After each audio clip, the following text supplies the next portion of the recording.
tugenda kubana embaga ku Afrikano wagenda kuwera engoma tugenda bakuwa muziki unala naye Katonda wabana kwakola nange kadi nagirabye nga bampita umukolo gwange ebyadala omuntu gyali kubanga nesigenda kwegamba nina nayogera nnyo ekintu ekyo nendekera okukyogera nja kukola kikole nakyogera nga nnyo leero lumu nasangako ne maama nambuza mwana wange muzanya osambe nekinuma nnyo okuba oli maama so literally I would just do it I would do it for now ebbanja lyempulira ku mutima yeekaalu ya Mukama. That's why nkola speed wakiri eggwe kuba bagenda otugattira awo naye nga neebaza nti abantu baagala bansabira okuwasa ate balowooza nduddewo nnyo nga nduddewo naye si nnyonnyonnyo nga bwe kiwulikika. Katonda yabadde mwene ensonga, Katonda yabadde mwene ensonga, Katonda y'omuwajasinga. Tibaserebu bakuna basinga bali banaku, abanene bakuna basinga bali banaku, bava ku bugaali ne bavuga bima ng'ogyeko navi abalala twali banaku. Olaba ne Museveni yali munaku, Bobi Wine naye yali munaku, naye Katonda wabanaku akola, Katonda wabanaku akola, oh Katonda w'omunaku akola tewetugama, Katonda wabanaku akola. Mpita kupata sowani tikalusozi temunsekerera kubanga nali munaku mwena Abayise ku Mantazide wali ku Afrikana wali endongo makola alala banyimba biki naye nga mbayita simanyi naye nyimba naye nga Abayise. Program ene kutusibwako Ziwa and Sons suppliers webikozesebwa mu kisenge ng'ofuula ekisenge kye ekyenjawulo kirabike bulungi. Gula amasooka amalungi, bed cover, duvet, mosquito nets, towel ne kalonda yenna agwa mu kkoero. Basangibwa ku Mukwana Arcade n'ennamba y'essimu weeri wansi awo. Sozo Properties agula ebintu ebikozeko eby'omunju restaurants, gym saloon nga bikyali mu mbeera nnungi. Genda ekireka Kamuli Road oba mukubireko ku nnamba y'essimu gy'olabaawo. Arapex Tile Adhesive and Grout eri ayagala okusiba tayo ze zinywere mu ddiiro ku lubalaza mu kisenge oba mu kinaabiro. Oli wa ddwaliro, oli wa arcade oba ekifo kyonna kyoyagalamu obugumu obw'enjawulo olw'ekirungo ekiteekebwamu. Amwetaaze genda mu hardware ekuliraanye Sidin Tile Center ku Salama Road kossa n'ennamba z'essimu nga wooziraba wansi awo ku screen yo. Bakubireko tojja kwejjusa. Mariam Massa mukyala muyimbi mukyala muzadde ensonga z'abaana azitegeera nnyo. Ku YouTube Mariam for Children, subscribing awuliriza music we omulungi aliko Facebook Mariam Music. Omulungi atulaba tuli ku The Worship House Nansana ew'omusumba Pastor Wilson Bugembe era ng'ekituusa olunaku olwaleero okusookera ddala manya Abannayuganda kyemwagala okuwulira kyekibadde kitambula ku social media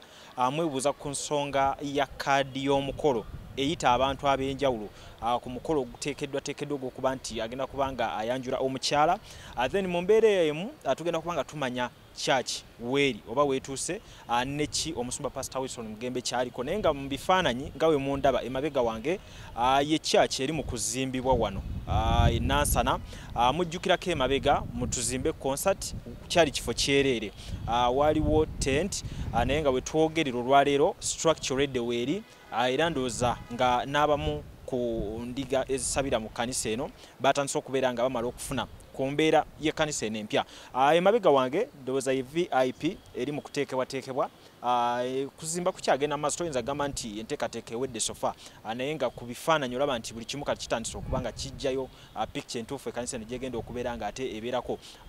Musumba wasabira side wali olaba nti nawo buli kimu kitandise okuba nga kivaayo in shape still njagala nnyo ali mu kifo kino njagala nnyo engeri gye bakolamu plan z'ekifo kino so kitegeeza ki nti gwe Munnayuganda atulaba tulina okubeera nga ate mu nsonga eno tukwataganira wamu fe abamu ku babaddewo from day one ku tuzimbe nga tewali kiriwo nammwe Abannayuganda ab'enjawulo ababaddewo muzze mu witnessinga ensonga zino kati nno nga church etuuse wano omusumba agamba nti ategese ekivulu okuviira ddala ku lunaku lw'abajulizi mugenda okubeera nga ate mumwegattako muzimbe ekkanisa eno eberenga eggwa. Nze Lujja mutwegatteko ate nga twongera okwogera ensonga z'ekivulu nga kigenda okutambula. CRK Planet Frona ng'omuyimbi nga beegase ku Pastor Wilson Bugembe batutuuseeko enteekateeka nga weegenda okutambula kw'ossa n'omwogezi wa poliisi. Bannange amanya gange nze Wilson Bugembe sanyusa nnyo balaba wano ku Wash House e Nansana.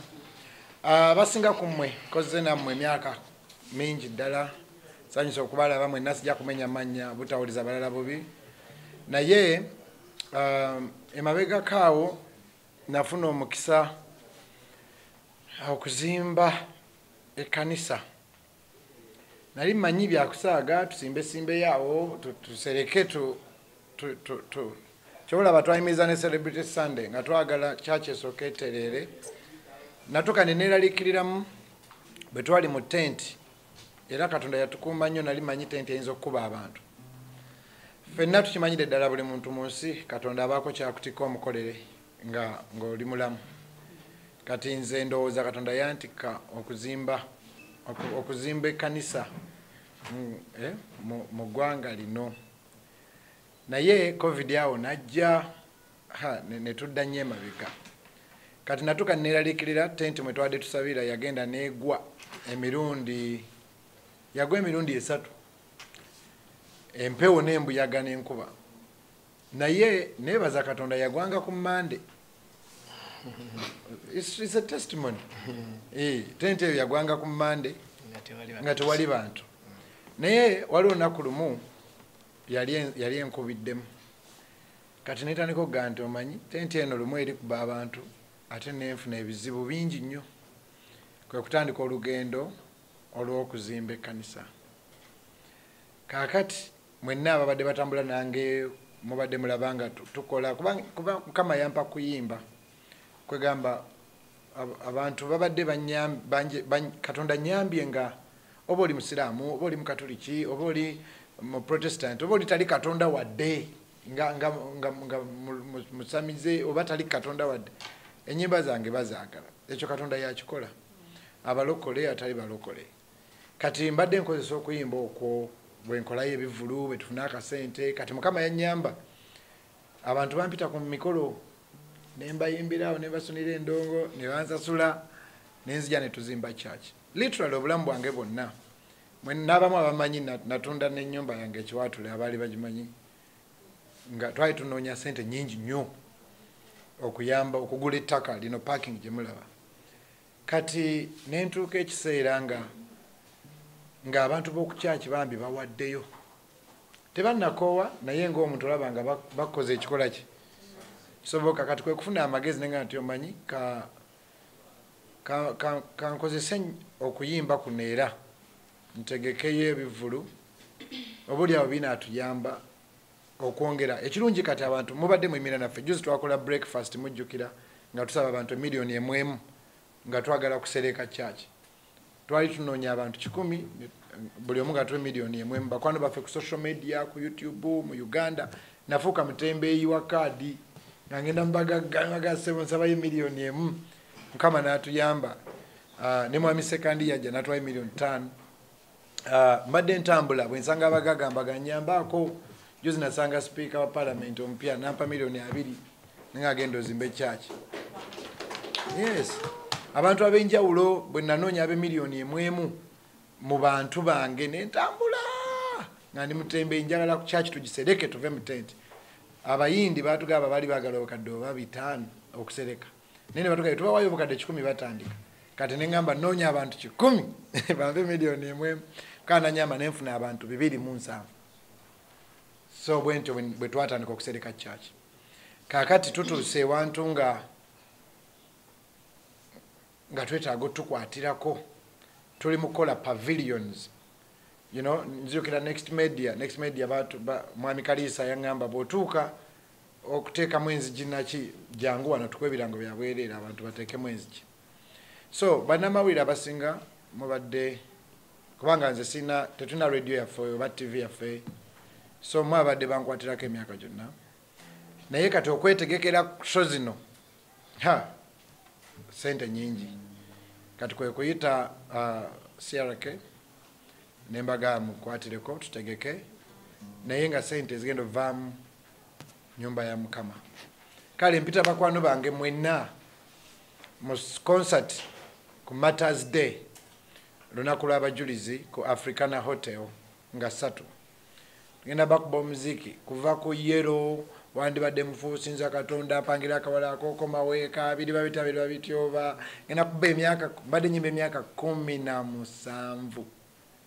That's why ku stage ngenda kulinnyako mango paka ku wandibadde mfu bamuyita Yesu lengera embaata zonna ngenda ziyita mu zonna paka ku Katonda yabadde mwene ensonga olulimba lwe lwatuyisa mu COVID.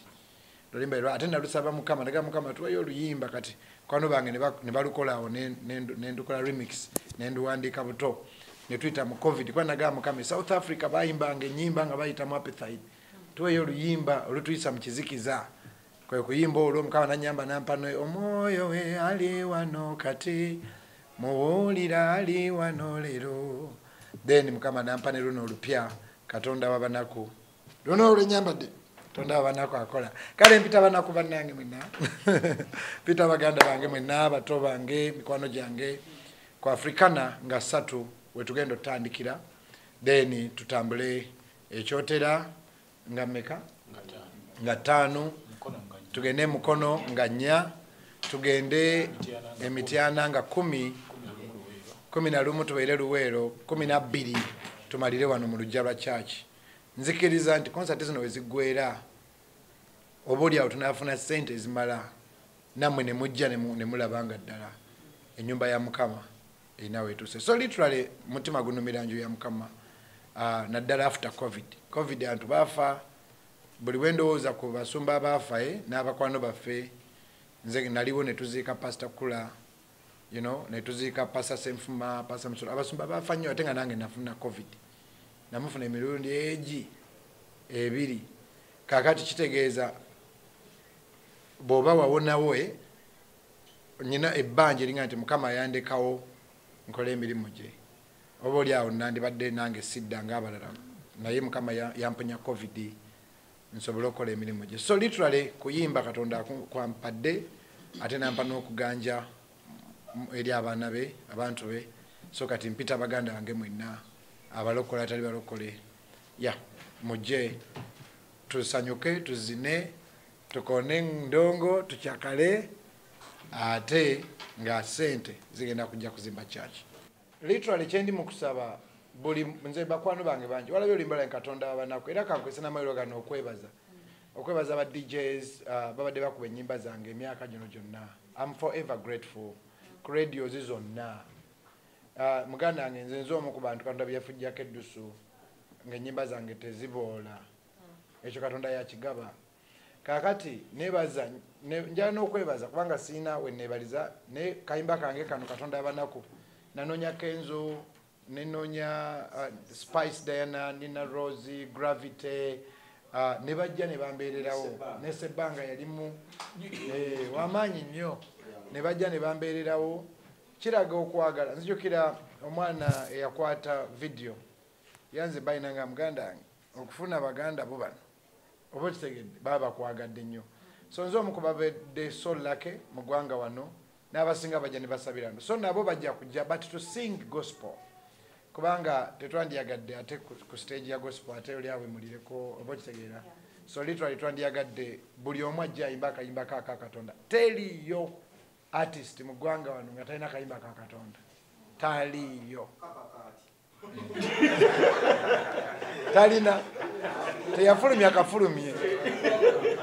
So literally we are going to make it fun nti abamu abayimbi ba gospel bonna baganda bange bagenda kumbeererawo n'abatali ba gospel bagenda kumbeererawo naye nga bagenda kuba bayimba gospel because sandyagadde ate stage ya Katonda ate tugiwemulireko naye nga ate bonna bagenda kubeerawo abamu bajja yimba ezaabwe za gospel n'abasabye abalala bajja kuyimba ezange nobalabako obulabi so bagenda kubeerayo bonna naye nga all songs will be Katonda yekka tetugenda kuwanasitaani wadde eddakiika embwe.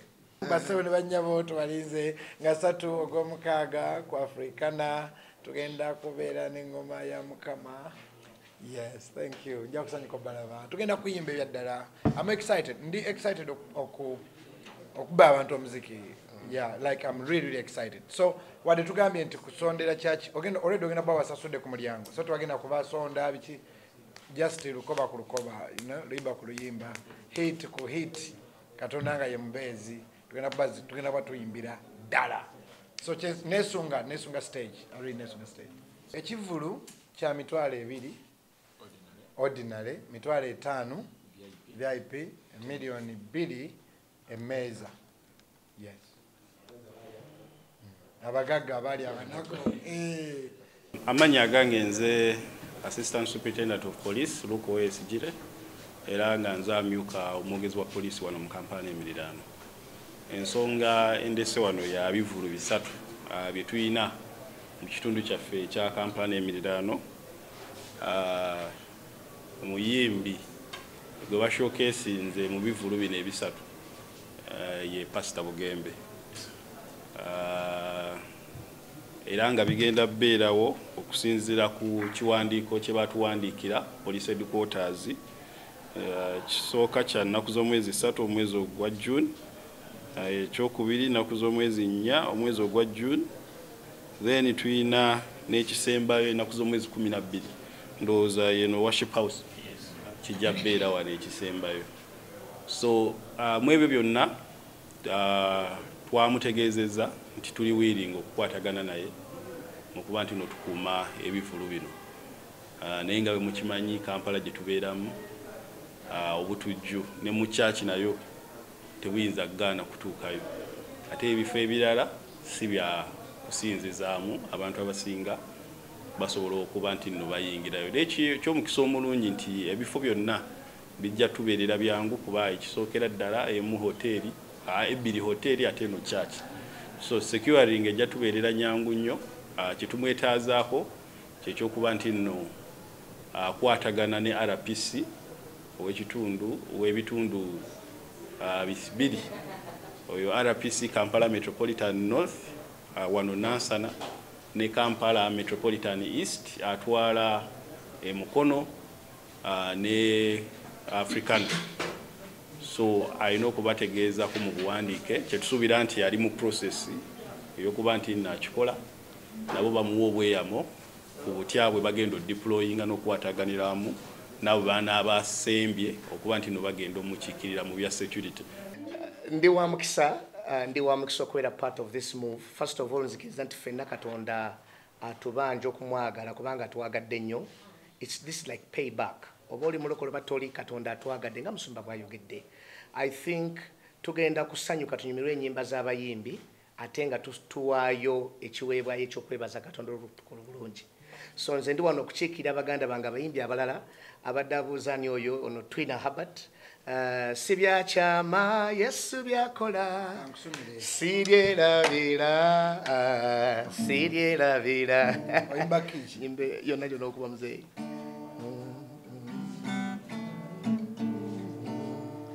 Olukoba lwavaamu olumu. Si byakyama Yesu byakola, byakoledde abangi, ajja kubikolera. So literally tetugenda okusaba buli muyimbi agenda kujimba luyimba lwe olwa gospel. Oba kyegamba bajje batukoneremu akayimba oba akanga ka gospel kolwo nga 3 ku Africana. Amanya gange nze Nsuuga Mustafa nkola ne Alihira Holdings era ndowooza abantu abazze batukubira bagenda olaba nga yenze yennyini bwe balaba mu video ate nze gwe balabye ku site yaabwe. Biodigesita kirabise nti kati abantu batandise okukkiriza nti gwe mulembe oguliko. Kituufu. Kuba okusookera ddala Omunnayuganda yali amanyi nti yaabo bokka abayina enzije enfunda kwa tuze twogerako nga ddala ddala ennyumba eri wano naye nga tetulina kabuyonjo we tugiteeka. Ku mulundi guno apartments zino zirabika nga zirina space nnene nnyo naye era nabo basazeewo okukozesa nkola eno. Basazeewo okukozesa nkola eno lwa nsonga olw'ebirungi n'emisomo gye tuzze tukola ki tusomesa abantu. Tutundire ekinnya mulundi guno engeri gye mukikozeemu. leero ndaba mwawudde mu bibiri saate bulijjo twali tulaba nga ye batadde tank eno wabbali kwe muteeka amayinja. Okay, biodigester neri entono kuba kati ndaba mwasemba otulambulako nga tukola entono y'abantu 40 eno y'abantu 100 gye tuzza okukola olwaleero. So ekigikozesa nti nno oluusi twawudde lwa nsonga bantu 10 kitegeeza amazzi mangi. Oluusi kyovola abantu omuntu oli ankubira ne mugamba ogenda giteeka kuki ku nyumba y'amaka, apartments, muzikiti, ekereziya. So oli wambuulira ki kwagenda ogiteeka nsobola determininga ne ngamba otuteekewo y'abantu 10, otuteekewo y'abantu 5 oba tuteekewo y'abantu 4. Soko tulambuliye ku migaso nannyini nyumba zino gyagenda ofuna mu biodigest eno gye mumukoledde. Kakati nannyini nyumba eno yeesiimye nnyo lwa nsonga nti eno biodigester era emigaso gyayo egigirimu gyagenda ofuna.